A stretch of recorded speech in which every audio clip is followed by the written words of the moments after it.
Very good afternoon to all of you guys. Yesterday, those who have cleared the IBPS PO prelims, congratulations to them. But be serious for mains because, like earlier, they are not giving so much of time for preparation of the mains. And today topic is only by the two students. It's a very short topic, maybe from 8 to 10 minutes. And those who have didn't prepared yet for mains, it is a very big deal for you. And those who didn't clear, no need to worry. We have lots of chances. And a single student will take a selection only in a single bank.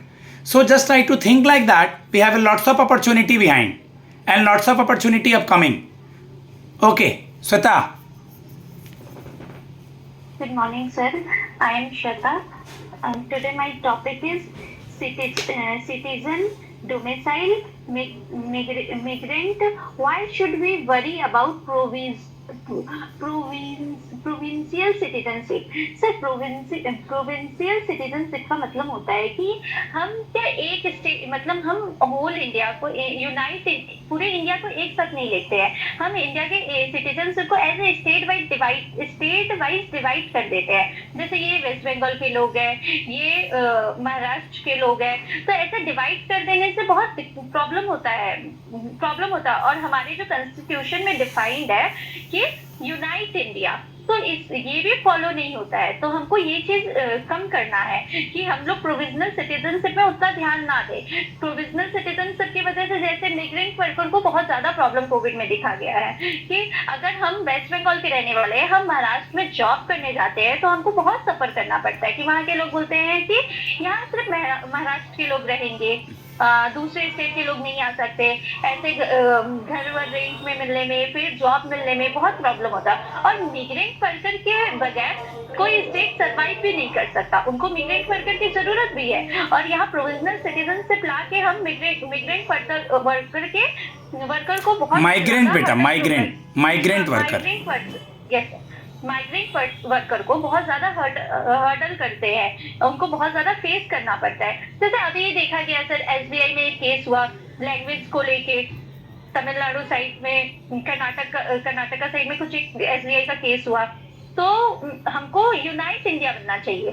जैसे Hindi language पूरे India में accept होना चाहिए, ऐसे कि हमको मिग्रेंट को respect करना चाहिए, माइग्रेंट को रिस्पेक्ट करना चाहिए. दूसरे स्टेट से आ रहे हैं तो ऐसे क्या जो दूसरे स्टेट में स्टडी के लिए, एजुकेशन के लिए जा रहे हैं, उनको फेस ना करना हो.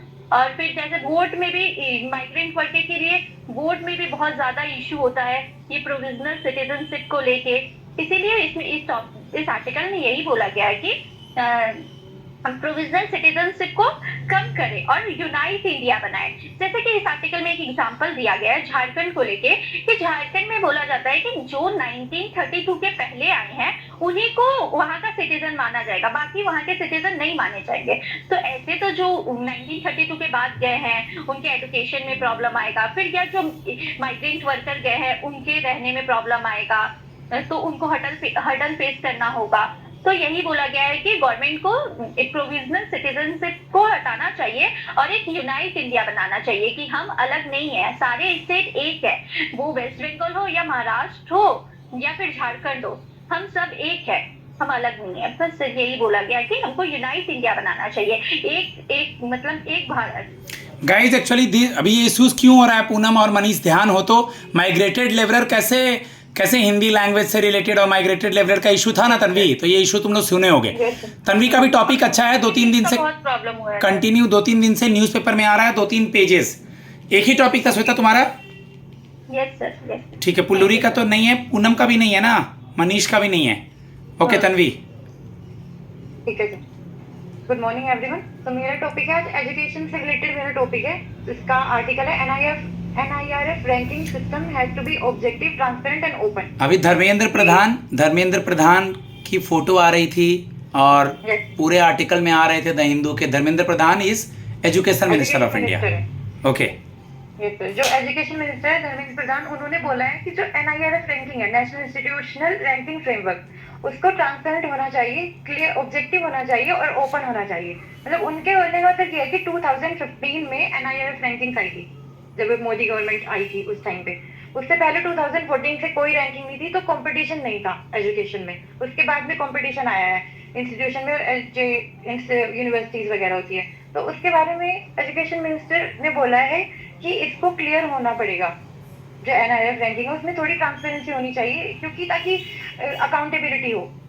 और जो ऑटोनोमस इंस्टीट्यूशन इंस्टीट्यूशन के बारे में बोला है कि ऐसा नहीं है कि हम इंस्टीट्यूशन पे दबाव बना रहे हैं, इस चीज के लिए प्रेशराइज कर रहे हैं कि आप सब कुछ सामने से करो, बट हम बस इतना डिमांड कर रहे हैं उनसे कि जो यूनिवर्सिटीज है वो इंडिपेंडेंट है, बट उनको अपनी गवर्नेंस को इम्प्रूव करना है, अपना जो उनका डेली के रेगुलेशंस होते हैं उनको इम्प्रूव करना है। और गवर्नमेंट का इसमें ये रोल है कि गवर्नमेंट को भी देखना चाहिए ट्रांसपेरेंसी के बारे में, इसमें रिफॉर्म्स लेके आने चाहिए। और इसका इम्पैक्ट यही होगा कि ट्रांसपेरेंसी अगर अच्छे से होगी तो क्लियर कट यूनिवर्सिटीज की रैंकिंग आएगी। तो सर फर्स्ट आर्टिकल में तो यही था कि NIRF की जो रैंकिंग है उसकी ट्रांसपेरेंसी के बारे में जो यूनियन मिनिस्टर एजुकेशन मिनिस्टर है धर्मेंद्र प्रधान वो सवाल उठा रहे हैं। सेकेंड है कि इंडिया प्रिपेयर्ड है क्वांटम जंप के लिए। इसमें नेशनल एजुकेशन पॉलिसी से और जो NIRF रैंकिंग है उनको कनेक्ट किया हुआ है। नेशनल एजुकेशन पॉलिसी 2020 में आई थी, उसमें ये था कि होलिस्टिक अप्रोच हम लेके चलेंगे, जो इक्विटी दिखाएंगे, सबको इंक्लूड करेंगे। और ये नेशनल सेंट्रल लेवल पे इम्प्लीमेंट की गई थी। ऐसा नहीं था कि स्टेट की जैसे अलग अलग होती थी, ये सेंट्रल पे है तो उससे होलिस्टिक अप्रोच आएगी, एक सारे के सारे स्टेट एक साथ मिलकर काम करेंगे।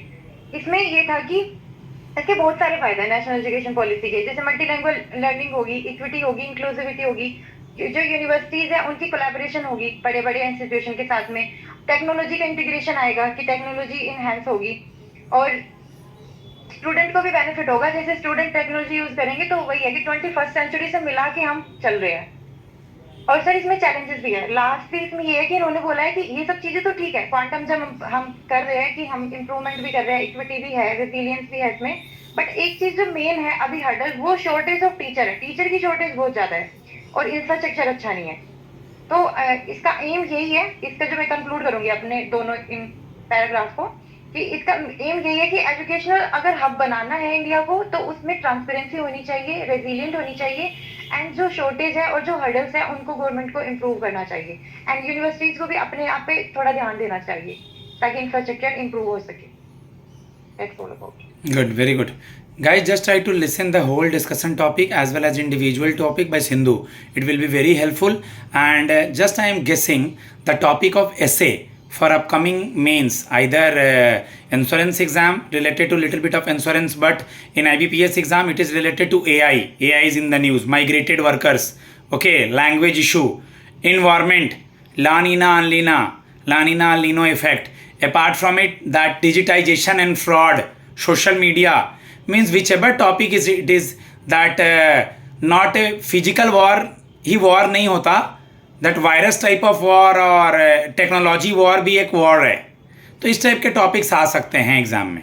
माई number is 7503235358 for upcoming prelims, mains and interview. Okay.